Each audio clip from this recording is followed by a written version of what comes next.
Kondotty MLA Ashraf അലിയുടെ reel ചിത്രീകരണത്തിൽ വിവാദം. RTO ഓഫീസിൽ RTOയുടെ കസേരയിലിരുന്ന് സിനിമാ ഡയലോഗുമായി റീൽ ചിത്രീകരിച്ചതിൽ ചട്ടലംഘനമുണ്ടെന്നാണ് ആരോപണം. സമൂഹമാധ്യമങ്ങളിൽ വലിയ വിമർശനമാണ് ഉയരുന്നത്.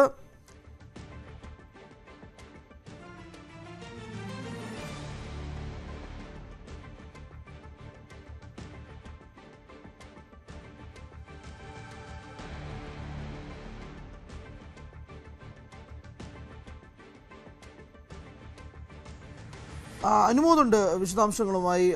അനുമോദ്, ഈ റീല് വളരെയധികം വൈറലായിരുന്നു.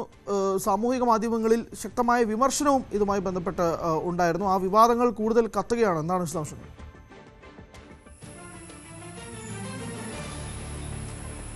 ജൂൺ 1-ാം തീയതിയാണ് ഈ സംഭവം ഉണ്ടായത്. അദ്ദേഹം പ്രവേശനോത്സവത്തിൽ പങ്കെടുത്ത ശേഷം കൊണ്ടോട്ടി RTO ഓഫീസിലെത്തുകയായിരുന്നു. ഇതുമായി ബന്ധപ്പെട്ട് ചിത്രീകരിച്ച ഈ റീൽസ് ആണ് ഇപ്പോൾ വലിയ വിവാദങ്ങൾക്ക് വഴിവെച്ചിരിക്കുന്നത്.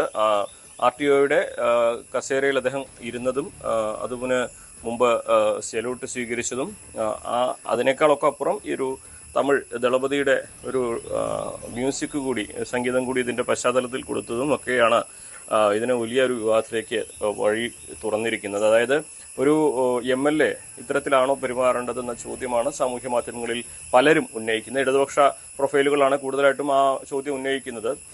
ഇതുമായി ബന്ധപ്പെട്ട് അഷ്റഫ് അലിയോട് സംസാരിച്ചപ്പോൾ മനസ്സിലാക്കാൻ കഴിഞ്ഞത്, പ്രവേശനോത്സവത്തിൽ പങ്കെടുത്ത ശേഷം അവരുടെ RTOയുടെ ക്ഷണപ്രകാരമാണ് അങ്ങോട്ട് പോയത്. അന്ന് അവിടെ ട്രാൻസ്പോർട്ട് ദിനവുമായി ബന്ധപ്പെട്ട ചില പരിപാടികൾ ഉണ്ടായിരുന്നു. അപ്പോൾ ആ ദിവസം അതിൽ കൂടി പങ്കെടുക്കാനായിട്ട് അങ്ങോട്ട് പോയത് അവരുടെ നിർബന്ധപ്രകാരമാണ്. അതായത് RTOയുടെ നിർബന്ധപ്രകാരമാണ് താൻ അവിടെ ഇരുന്നതെന്നും താൻ അവിടെ മറ്റൊരു കസേരയിലിരിക്കാൻ തയ്യാറായിരുന്നെങ്കിലും RTO ഒരുപാട് തവണ നിർബന്ധിച്ചതുകൊണ്ട് മാത്രമാണ് അങ്ങനെ ആ കസേരയിൽ ഇരുന്നതെന്നും മറ്റ് ഉയരുന്ന വിമർശനങ്ങൾ അത് സാധാരണ ഇടതുപക്ഷം പതിവ് രീതിയിൽ ഉന്നയിക്കുന്നതാണെന്നും താൻ അവിടെ ചെന്നത് ജനങ്ങളുടെ പ്രശ്നം അവിടെ അധികാരികളുമായി പങ്കുവയ്ക്കാനാണെന്നും താൻ പങ്കുവച്ച കാര്യത്തിൽ ഒരു പരിഹാരം ഉണ്ടാകുമെന്ന് പ്രതീക്ഷിക്കുന്നുണ്ട്. അതിനുവേണ്ടിയാണ് മറ്റ് വിമർശനങ്ങൾ കാര്യമാക്കുന്നില്ല എന്നുമാണ് അഷ്റഫ് അലിയുടെ ഭാഗത്തുള്ള ഒരു വിശദീകരണം ഇതിൽ വന്നിരിക്കുന്നത്. എന്നാണെങ്കിലും ഇത് സംബന്ധിച്ച് ഇടതുപക്ഷം ഉയർത്തുന്ന ചട്ടങ്ങൾ ഇങ്ങനെയാണോ ഒരു MLA ചെയ്യേണ്ടത്? ഈ RTOയുടെ കസേരയിൽ കയറിയിരിക്കാൻ എന്തെങ്കിലും അധികാരമുണ്ടോ? അത്തരത്തിലുള്ള ചോദ്യങ്ങളൊക്കെ ഉന്നയിക്കുന്നുണ്ട്. ചട്ടപ്രകാരമുള്ള നടപടികൾ അവിടെ ഒരു വഴിക്ക് വിവാദങ്ങൾ നിൽക്കുമ്പോഴും ഇത് ക്ഷണിച്ചു വരുത്തിയിരിക്കുന്ന ഒരു വിവാദം, ഒരു ജനപ്രതിനിധി, ആദ്യമായിട്ട് നിയമസഭയിലെത്തുന്ന ഒരു ജനപ്രതിനിധി ഇത്തരത്തിൽ പെരുമാറുന്നത് എത്രമാത്രം സ്വീകരിക്കപ്പെടേണ്ടതാണ്, അല്ലെങ്കിൽ ഈ ഒരു മാതൃക തുടരേണ്ടതാണോ എന്ന ചോദ്യം വലിയ തോതിൽ തന്നെ ഉയരുന്നുണ്ട്.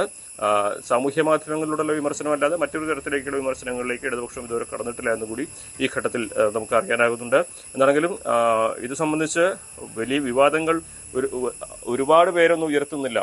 1 മില്യണിലേറെ പേർ ആ വീഡിയോ ഇതിനകം കണ്ടു എന്നാണ് അഷ്റഫ് അലി പറയുന്നത്. അതിൽ വളരെ കുറച്ച് പേർ മാത്രമാണ് വിമർശനം ഉന്നയിക്കുന്നത്.